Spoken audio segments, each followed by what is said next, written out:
Con nân đẹp nhỉ.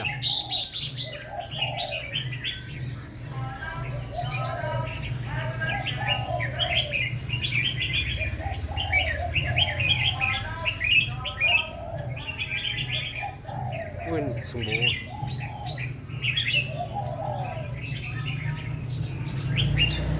Máy trồng mấy chỗ khác là không có xuống.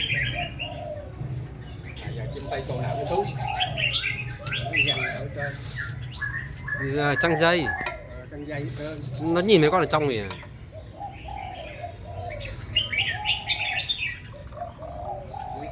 Đây.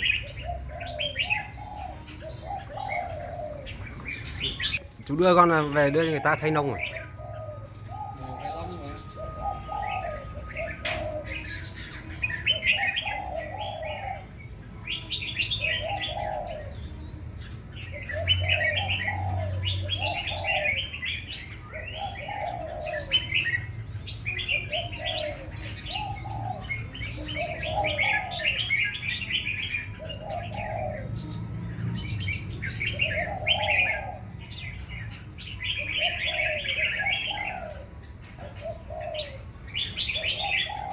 Con nân này vỏ ấy.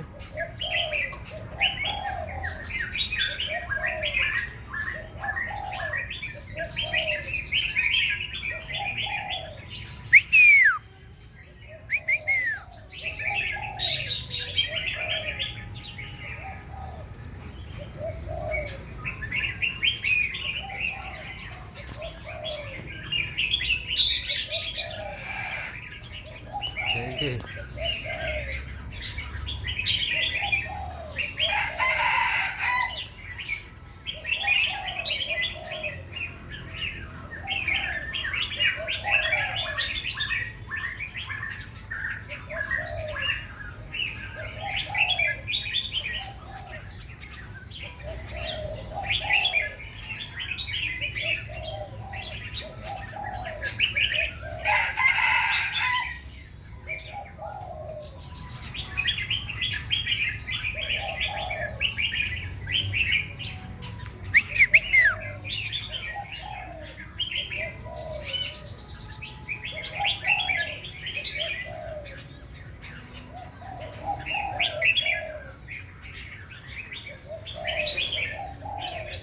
thì nhìn con thì con là hàng máy với trồng á nó số bố.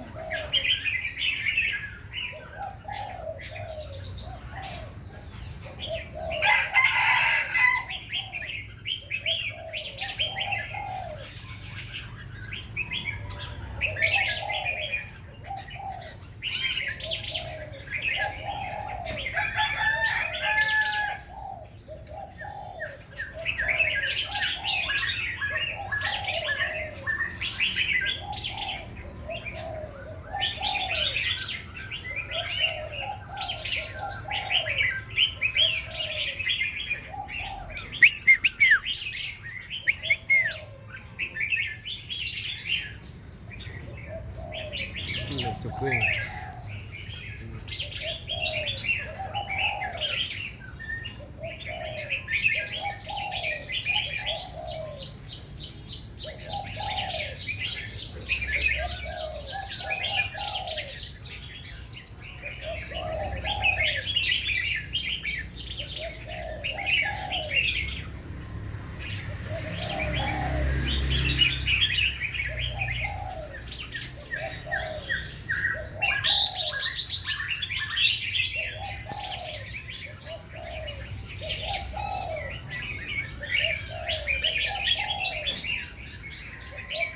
Có mông nân sợ, có mông nân làm sang.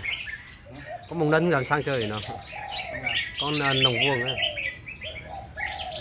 Và có nồng vuông không dám sang. Và con nồng vuông không dám sang con nồng tròn.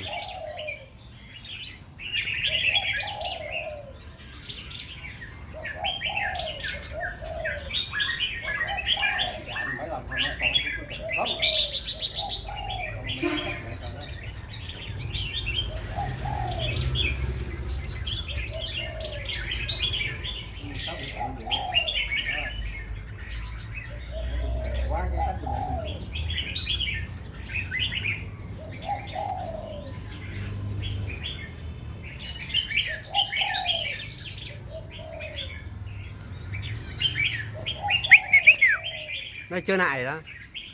Mấy cái nhóm nữa nó 25 mà. 25 hôm nay khoảng tháng rồi, chứ mới phần nắng mấy bữa.